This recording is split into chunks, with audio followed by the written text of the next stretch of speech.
嘛是云林的消息，云林县综合的社会福利馆伫去年底做好了后呢，这个馆内有亲子馆，建到公共托育中心的服务，和家长会使放心将囡仔带去遐耍。一大早起来怎么样？伸个懒腰，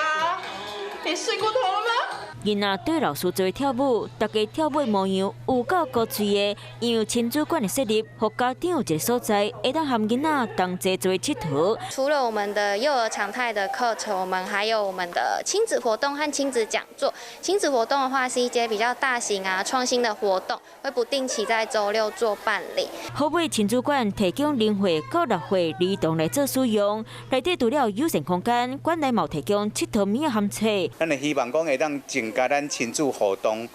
做伙佚佗、做伙照顾、做伙学习的这个机会，那么来提升咱家长的这个照顾方面。云林县政府即摆已经伫咧西里、北港、斗六、斗南和好尾所在来设立亲子馆，让家长会当放心带囡仔来接送。华视新闻看起来，赶快订阅我们的华视新闻 YouTube 频道，欢迎按赞、订阅、开启小铃铛，最新最及时的资讯要提供给你。